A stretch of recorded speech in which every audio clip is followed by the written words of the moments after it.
வணக்கம். இப்போ பலி அப்படின்னு சொன்னா உங்களுக்கு என்ன ஞாபகம் வருது? ஒருவேளை பழைய காலத்து சடங்குகளா? ஆனா புதிய பலின்னு ஒண்ணு இருக்கு. அது நம்மளோட அன்றாட வாழ்க்கையோட ரொம்ப ஆழமா சம்பந்தப்பட்டது. அது என்னன்னு தான் இந்த விளக்கத்துல நம்ம பார்க்க போறோம். சரி, அப்போ இந்த புதிய பலினா என்ன? இத புரிஞ்சுக்க நாம கதை எங்க ஆரம்பிச்சதோ அங்கிருந்தே போகணும். நாம குடுக்கறத பத்தி பேசுறதுக்கு முன்னாடி முதல்ல கடவுள் நமக்கு என்ன கொடுத்தாருன்னு பாப்போம். ஏன்னா பலிங்கிற கதையே அங்கதான் ஆரம்பிக்குது, ஒரு அன்பின் செயலாக. கேட்கவே ஆச்சரியமா இருக்குல்ல. நாம எப்பவும் பலினா மனுஷன் கடவுளுக்கு கொடுக்கறதுன்னு தான் நினைப்போம். ஆனா உண்மை என்னன்னா, பலி கடவுள்கிட்ட இருந்து மனுஷனுக்கு வந்த ஒரு அன்பு. இதோட முதல் உதாரணத்தை ஆதாம் ஏவாள் கதையிலே நம்ம பார்க்க முடியும். இப்போ ஆதாம் ஏவாள் கதைக்கு வருவோம். அவங்க தப்பு செஞ்சப்போ கடவுளோட முதல் ரியாக்ஷன் தண்டிக்கிறதில்ல, அவங்கள பாதுகாக்கிறது. ஒரு மிருகம் பலியிடப்பட்டுச்சு, அதோட தோல் அவங்க செஞ்ச தப்ப மறைக்கிற ஒரு உடையா மாறுச்சு. இது எவ்வளவு பெரிய அன்பு பாருங்க. அவங்கள ஏதேன் தோட்டத்தை விட்டு வெளியே அனுப்புனப்ப கூட இந்த பாதுகாப்புங்கிற அன்பு அவங்க கூடவே போச்சு.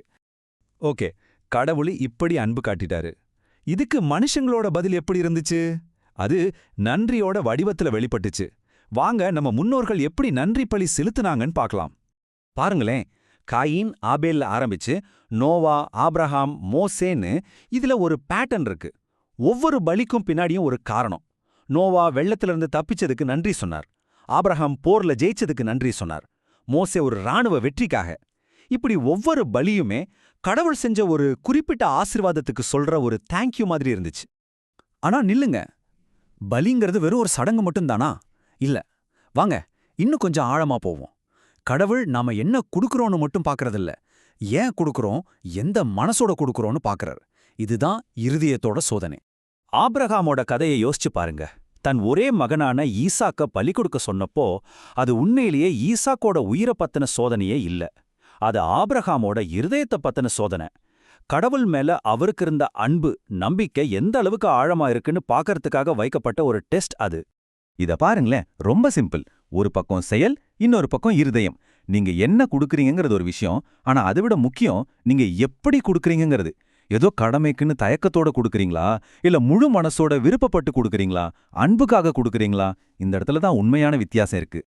அப்போஸ்தலன் பவுலும் இதே விஷயத்தை தான் சொல்றார். பிலிப்பியர்கிட்ட பேசும்போது, நீங்க குடுக்கற காணிக்கையால என் தேவைகள் சந்திக்கப்படுறதை விட நீங்க குடுக்கறதால உங்க ஆன்மீக கணக்குல சேர்ற கனிய பார்த்து தான் நான் சந்தோஷப்படுறேன்னு சொல்றார். அதாவது நீங்க சந்தோஷமா கொடுக்கும்போது அது உங்களோட ஆன்மீக வாழ்க்கையை தான் வளர்க்குது. சந்தோஷமான மனசோட கொடுக்கறதுக்கு இதை விட ஒரு சூப்பரான உதாரணம் இருக்கவே முடியாது. லூக்கா 15ல வர்ற ஊதாரி மகனோட கதை. அங்க அந்த அப்பாவோட மனசை கொஞ்சம் பாருங்களேன். அடேங்கப்பா, இங்க பாருங்க. தப்பு செஞ்சுட்டு வந்த மகனை தண்டிக்கிறதுக்கு பதிலா அந்த அப்பாவோட இதயம் சந்தோஷத்துல வெடிக்குது. அவர் ஓடிப்போய் கட்டிப்பிடிச்சு முத்தம் கொடுக்கறார். விலை உயர்ந்த மோதிரம், புது ட்ரெஸ், பெரிய பார்ட்டி, இதெல்லாம் ஒரு கடமை இல்ல, இது ஒரு கொண்டாட்டம். சந்தோஷத்துல பொங்குற ஒரு இதயத்தோட பதில் இது. ஓகே, இதெல்லாம் கேட்க நல்லா இருக்கு. இப்போ பிராக்டிக்கலா வருவோம். இந்த சந்தோஷமான மனசை நம்ம கொடுக்கறதுல எப்படி கொண்டு வர்றது? இந்த சந்தோஷமான மனசை அடையிறதுக்கு என்ன வழி? 2 கொரிந்தியர் 9:7 நமக்கு ஒரு சிம்பிள் ஃபார்முலா கொடுக்குது. ஸ்டெப் 1, உங்க மனசுல தீர்மானம் பண்ணுங்க. ஸ்டெப் 2, கஷ்டப்பட்டுக்கிட்டோ இல்ல யாரோ சொன்னாங்கன்னு கட்டாயத்துக்காகவோ கொடுக்காதீங்க. ஃபைனல் ஸ்டெப், சந்தோஷமான மனசோட கொடுங்க. இதுதான் அந்த புதிய பதியோட சீக்ரெட்.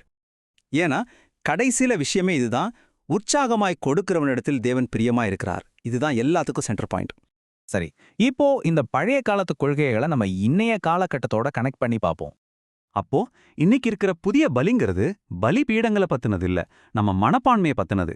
அது கல்லால கட்டுற விஷயம் இல்ல, நம்ம இதயத்திலேருந்து வர விஷயம். நம்மளோட சேவை, பாட்டு, காணிக்கேன்னு நாம செய்யற எல்லாத்துலயும் அந்த சந்தோஷத்தையும் நன்றியும் கொண்டு வர்றது தான் உண்மையான பலி. அப்போ நம்ம டெய்லி லைஃப்ல இது எப்படி இருக்கும்?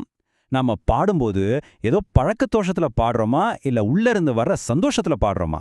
சேவை செய்யும்போது கடமைக்குன்னு செய்றோமா, இல்ல முழு மனசோட செய்றோமா? கொடுக்கும்போது ஒரு பாரமா நினைச்சு கொடுக்கறோமா, இல்ல நன்றியோட கொடுக்கறோமா? இதுதான் நாம நம்மளையே கேட்டுக்க வேண்டிய உண்மையான கேள்வி. சரி, இந்த முழு விளக்கத்தோட இறுதியில உங்களுக்காக ஒரே ஒரு கேள்வி. நீங்க அடுத்த தடவை எதையாவது கொடுக்கும்போது அது உங்க நேரமா இருக்கலாம், திறமையா இருக்கலாம், இல்ல பணமா இருக்கலாம். அது எப்படி இருக்க போகுது? ஒரு பெரிய சுமையா இல்ல ஒரு சந்தோஷமான கொண்டாட்டமா? முடிவு உங்க கையில தான். யோசிச்சு பாருங்க.